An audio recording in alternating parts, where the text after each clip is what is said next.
ఉమ్మడి నిజామాబాద్, కరీంనగర్, మెదక్, ఆదిలాబాద్ ఉపాధ్యాయ ఎమ్మెల్సీ ఎన్నికల్లో బీజేపీ అభ్యర్థి మల్క కొమరయ్య మొదటి ప్రాధాన్య ఓట్లతోనే ఘన విజయం సాధించారు.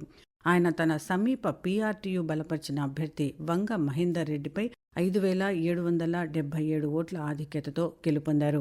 15 మంది అభ్యర్థులు పోటీలో ఉన్నా ప్రధానంగా బీజేపీ అభ్యర్థి మల్క కొమరయ్యకు పీఆర్టీయూ బలపరిచిన వంగ మహేందర్ రెడ్డికి గట్టి పోటీ ఏర్పడింది. నిజామాబాద్ జిల్లాలో మహాశివరాత్రి వేడుకలు అంగరంగ వైభవంగా జరిగాయి. తెల్లవారుజాము నుంచే భక్తులు శైవ క్షేత్రాలకు పోటెత్తారు. హరహర మహాదేవ, శంభో శంకర అన్న నినాదాలతో ఆలయ ప్రాంగణాలు మార్మోగాయి. శైవ క్షేత్రాల్లో పార్వతీ పరమేశ్వర్ల కళ్యాణం కన్నుల పండుగగా జరగగా నియమ నిష్ఠలతో భక్తులు ప్రత్యేక పూజలు చేసి జాగరణ చేశారు. సదరం శిబిరానికి వచ్చే వారికి సదుపాయాలు కల్పించాలని జిల్లా కలెక్టర్ రాజీవ్ గాంధీ హనుమంత్ ఆదేశించారు. సదరం సేవలను సులభతరం చేసేందుకు ఇటీవల యూడీఐడి పోర్టల్ ప్రవేశపెట్టారన్నారు. మీ సేవ కేంద్రాల్లో దరఖాస్తు చేయొచ్చనే విషయం దివ్యాంగులకు తెలియజేయాలని తెలిపారు. గతంలో 5 కేటగిరీలు ఉండగా తాజాగా యూడీఐడి పోర్టల్లో 21 కేటగిరీలు చేర్చినట్లు తెలిపారు. సదరం శిబిరంలో పరిశీలన తర్వాత స్మార్ట్ కార్డ్ పోస్టల్ ద్వారా వారి చిరునామాకే వస్తుందని వివరించారు. జిల్లాలో ఎక్కడైనా సాగునీటి సమస్య ఉత్పన్నమైతే సంబంధిత అధికారులను బాధ్యులుగా పరిగణిస్తామని జిల్లా కలెక్టర్ రాజీవ్ గాంధీ హనుమంత్ అన్నారు. విధుల పట్ల ప్రభుత్వ వైఖరిని ప్రదర్శిస్తూ సాగునీటి సరఫరాను సక్రమంగా పర్యవేక్షించకపోతే కఠిన చర్యలు తప్పదని హెచ్చరించారు. బోధన్ పట్టణంలోని నీటిపారుదల శాఖ అతిథి గృహంలో సబ్ కలెక్టర్ వికాస్ మహతో కలిసి కలెక్టర్ ఇరిగేషన్, రెవెన్యూ, వ్యవసాయ శాఖల అధికారులతో సమీక్షా సమావేశం నిర్వహించారు. వివిధ ప్రాజెక్టులు, చెరువులు, కాలువల కింద ఆయకట్టు కలిగిన పంటల పరిస్థితి, అందుబాటులో ఉన్న సాగునీటి వనరుల గురించి అడిగి తెలుసుకున్నారు. ఇంటర్ వార్షిక పరీక్షలు పగడ్బందీగా నిర్వహించాలని అదనపు కలెక్టర్ కిరణ్ కుమార్ అధికారులను ఆదేశించారు.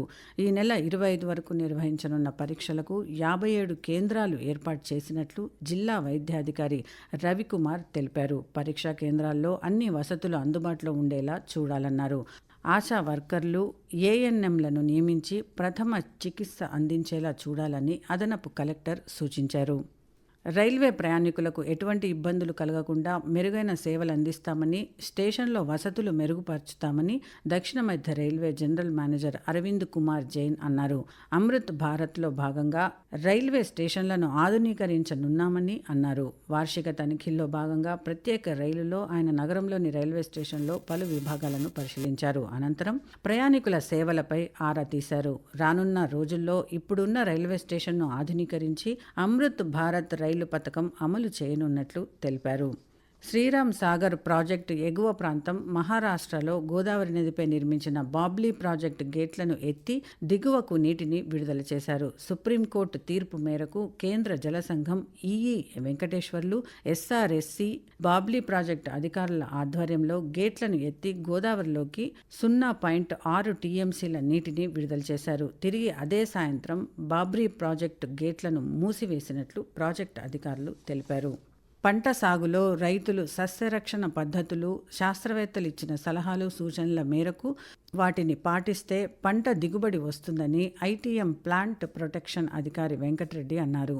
జుక్రాన్పల్లి మండలంలోని కలిగోట్ గ్రామంలో కేంద్ర ప్రభుత్వం వ్యవసాయం, రైతు సంక్షేమ శాఖ, సేంద్రియ సమగ్ర సస్యరక్షణ కేంద్రం హైదరాబాద్ వారి ఆధ్వర్యంలో రైతు క్షేత్రాన్ని వ్యవసాయ శాస్త్రవేత్తలు సందర్శించారు. అనంతరం ప్లాంట్ 2 ప్రొడక్షన్ అధికారి వెంకటరెడ్డి మాట్లాడుతూ వరి పంట వేసినప్పటి నుంచి పంట చేతికి వచ్చే వరకు పాటించాల్సిన అన్ని సస్యరక్షణ పద్ధతులపై రైతులకు అవగాహన కల్పిస్తున్నామన్నారు.